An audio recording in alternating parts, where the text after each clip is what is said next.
रुपया ऐसा कुछ बता। आओ झटली के बारे।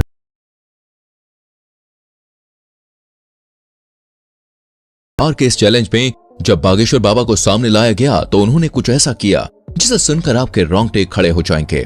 आसाराम बापू से लेकर निर्मल बाबा तक हमारे देश ने एक से बढ़कर एक साधु बाबाओं को देखा है, लेकिन इस वक्त हर जुबान पर सिर्फ एक ही नाम है और वो है बागेश्वर बाबा का, यानी कि धीरेन्द्र कृष्ण शास्त्री का। एक ऐसा 26 साल का नौजवान जो देखने में किसी फिल्मी हीरो की तरह लगता है, लेकिन उनके कारनामे और बोलने का अंदाज बड़े बड़ों को चक्का में डाल देता है। पर फिलहाल तो दोस्तों बागेश्वर बाबा खुद चक्कर खा रहे हैं और पुलिस इनके पीछे पड़ी है। तो क्या है पूरा मामला और क्यों बागेश्वर बाबा चर्चाओं का विषय बने हुए हैं, आइए जानते हैं। दोस्तों ये बात तो जगजाहिर है कि बागेश्वर बाबा जो लोगों की मन की बात जानकर उनकी समस्याओं का हल कर देते हैं और उसे पर्चे में लिख देते हैं, इसके चलते वो काफी ज्यादा ट्रेंड पर चल रहे हैं। इनकी वीडियोस हर रोज वायरल होती है और लोग इन्हें सुनना देखना पसंद करते हैं। लेकिन वो कहते हैं ना, मीठा ज्यादा हो तो चींटियां लगने ही लगती हैं, और ऐसा ही कुछ हाल बागेश्वर बाबा के साथ भी है। तभी तो अलग अलग क्षेत्रों से लोग इन्हें बदनाम करने के लिए सामने आ रहे हैं कि क्या ये बाबा लोग वास्तविक हैं? कुछ इन्हें खुला चैलेंज कर रहे हैं तो कुछ इनकी विद्या पर शक कर रहे हैं, फर्जी हैं, धोखेबाज हैं। अभी एक टीवी शो के दौरान माइंड रीड करने वाली सुहानी ने कहा कि धीरेन्द्र शास्त्री अगर हमारी तरह दिमाग पढ़ते हैं तो इसमें कोई बुराई नहीं है, लेकिन इस कला को भगवान की कृपा कहकर लोगों के बीच अंधविश्वास फैलाना ये बहुत गलत है। और बात यहीं पे खत्म नहीं होती है। महाराष्ट्र में अपने एक कार्यक्रम के दौरान जब धीरेन्द्र शास्त्री नागपुर पहुंचे तो वहां की कमेटी ने इनके ऊपर अंधविश्वास फैलाने का आरोप लगाया और खुलेआम ये चैलेंज किया कि आप जो जादू और चमत्कार लोगों के सामने अपने धाम में दिखाते हैं, वही चमत्कार आप हमारे सामने दिखाइए। अगर आप सही हुए तो आपको हम 30 लाख रुपए देंगे। अच्छा, लेकिन कमेटी वालों का कहना है कि धीरेन्द्र शास्त्री इस चैलेंज से इतना ज्यादा डर गए हैं कि वो वापस लौट गए। इसके बाद महाराष्ट्र की उस कमेटी के श्याम मानव ने धीरेन्द्र शास्त्री के खिलाफ पुलिस कार्रवाई की मांग की। धीरेन्द्र कृष्ण महाराज कंप्लेंट दी थी एसीपी नागपुर के और कहा कि पुलिस अगर कार्रवाई नहीं करेगी तो वो लोग आंदोलन करेंगे, क्योंकि महाराष्ट्र के कानून में अंधविश्वास फैलाना बहुत ही बड़ा जुर्म माना जाता है, जिसके तहत धीरेन्द्र शास्त्री को गिरफ्तार किया जाना चाहिए। धीरे धीरे महाराष्ट्र के नागपुर से निकली ये बात पूरे भारत में फैल गई, जिसके बारे में कई सारे लोग धीरेन्द्र शास्त्री से सवाल जवाब करने लगे, जिसके जवाब में बागेश्वर धाम सरकार ने कहा है कि हम बीच में कथा छोड़कर भागे ये बोलना बंद कर दें। हमारी कथा 7 दिन तक की ही थी, डेट घोषित कर दी थी कि हम केवल 7 दिन की कथा करेंगे। लेकिन लोग विश्वास क्यों करेंगे? भारत में साधु महात्माओं की इज्जत का ऐसा फालूदा हुआ है कि चाहकर भी धीरेन्द्र शास्त्री पर विश्वास नहीं कर पा रहा था कोई। बड़ी बड़ी मीडिया कंपनी लगातार उनके चमत्कारों पर सवाल उठा रही थी और इन्हीं सारी चीजों से तंग आकर एक दिन बागेश्वर धाम सरकार ने सभी को अपने दरबार में बुलाया और कहा कि मैं नहीं बताऊंगा कि किसकी अर्जी लगी है, स्वयं छट जाइए, देखो नहीं तो विरोध होगा, नहीं तो ये कहेंगे तुझी किससे सेटिंग है। आप लोग खुद अपने लोगों को खड़ा करिएगा और मैं उनकी परेशानियां और उनके मन की बात पहले से ही कागज पर लिख दूंगा और आप जिसको बहन जी लेकर आएंगे उसी का पर्चा ये निकलेगा। और जब ये चीज हुई तो हर कोई देखता रह गया। आपने अपनी समस्या बताई थी क्या? अपना नाम बताया था क्या? क्योंकि बागेश्वर धाम सरकार ने वाकई में सारी सच्चाई पहले से ही लिख रखी थी। बिल्कुल सही है, बिल्कुल सही। किसी को यहाँ बताया था? नहीं, मैंने ये सब कुछ देखने के बाद लोगों की बोलती बंद हो गई, लेकिन बागेश्वर धाम सरकार के ऊपर उठने वाले सवालों का सिलसिला अभी खत्म नहीं हुआ। इनकी कही हर एक बात को लोग विवाद बनाकर खड़ा कर देते हैं और ये बात सच भी है।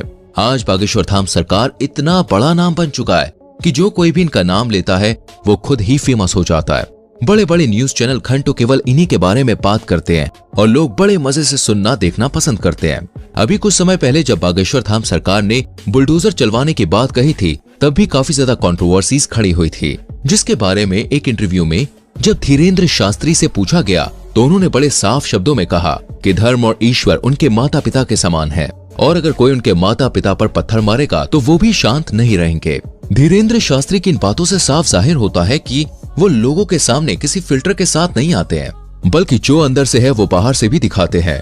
तभी तो ये आए दिन विवादों में घिरे रहते हैं और कुछ लोग तो ये सोचकर ही हैरान है कि आखिर एक 26 साल का नौजवान शख्स इतना ज्यादा लोकप्रिय कैसे हो गया?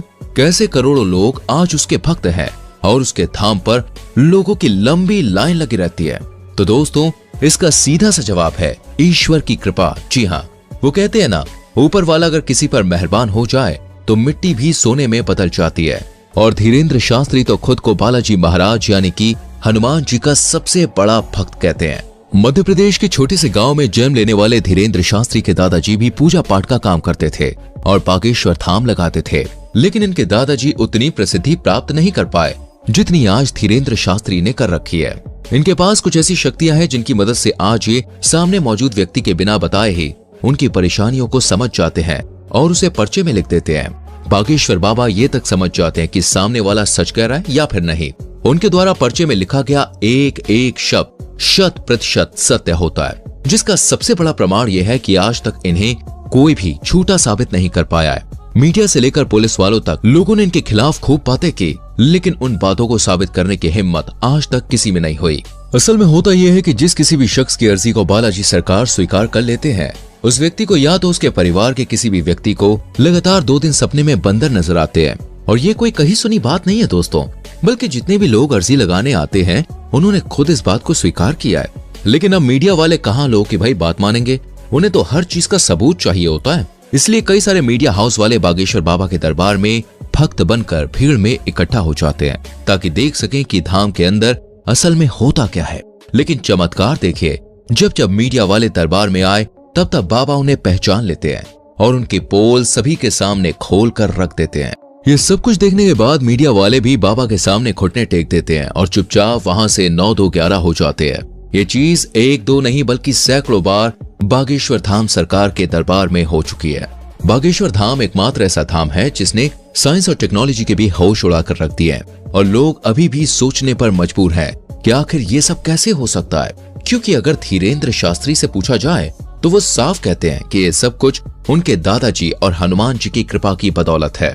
ईश्वर उन्हें शक्तियां देते हैं जिससे वो लोग के मन की बात को समझ जाते हैं और उन्हें दूर कर पाते हैं। और ये सब कुछ अचानक से नहीं हुआ, बल्कि दोस्तों इन शक्तियों को प्राप्त करने के लिए धीरेन्द्र शास्त्री ने सालों तक हनुमान जी की तपस्या करी। 12 साल के उम्र से ही धीरेन्द्र शास्त्री बालाजी के ध्यान में लग गए और उनकी सेवा करने लगे, जबकि पूजा पाठ के कामों में वो बचपन से ही लगे रहते थे। आज ये उस स्तर पर पहुंच गए हैं जहां इन्हें हर लोगों के मन की बात को समझने में बिल्कुल भी समय नहीं लगता। ये जो कुछ भी कह देते हैं वो पत्थर की लकीर हो जाता है जिसका सच होना तय है, और इसका कई बार उदाहरण भी देखा जा चुका है। हालांकि अगर हम बागेश्वर धाम की बात करें तो दोस्तों इसका इतिहास बहुत पुराना है। लोगों की मान्यताओं के अनुसार बागेश्वर धाम मंदिर चंदेल कालीन युग का है। सन 1986 में ग्रामवासियों के द्वारा मंदिर का निर्माण किया गया था। उसी दौरान ग्राम गढ़ा में बाबा सेतु लाल गर्ग चित्रकूट से दीक्षा लेकर अपने गांव के प्राचीन कालीन मंदिर पहुंचे। पहले तो इन्होंने राम कथा करी और फिर ये झाड़ फूक का भी काम करने लगे। लोगों के अंदर मौजूद बुरी शक्तियों को अपनी एक फटकार से ये भगा दिया करते। लोगों का कहना है कि जो कोई भी भूत प्रेत की शिकायत लेकर उनके दरबार में जाता था वो हमेशा हमेशा के लिए ठीक हो जाता था, और इसी वजह से बागेश्वर धाम लोकप्रिय होता चला गया। और आज बागेश्वर धाम के प्रमुख कथावाचक धीरेन्द्र कृष्ण गर्ग, जो बहुत लंबे समय से झाड़ फूक और कथाएं कर रहे हैं, अब सोशल मीडिया के दौर में इनकी लोकप्रियता बहुत बढ़ रही है। तभी तो लोग इन्हें बागेश्वर महाराज के साथ साथ चमत्कारी महाराज के नाम से भी जानते हैं। वर्तमान समय में धीरेन्द्र कृष्ण सरकार मध्य प्रदेश में ही अपना दरबार लगाते हैं और लोगों की समस्याओं का समाधान करते हैं। बागेश्वर धाम महाराज ने बचपन से ही रामायण और महाभारत जैसे महाकाव्यों का अध्ययन किया था। अपने दादाजी के साथ पूजा पाठ करने के अलावा इन्होंने वृंदावन में भी काफी लंबा समय गुजारा है। साथ ही साथ उन्होंने अपनी प्रारंभिक पढ़ाई को भी पूरा किया है। इनका कथा बोलने का अंदाज काफी ज्यादा निराला है, जिसे सुनकर लोगों की आंखों से आंसू निकल आते हैं। लेकिन हर मंगलवार को लगने वाला दिव्य दरबार सबसे ज्यादा प्रसिद्ध है।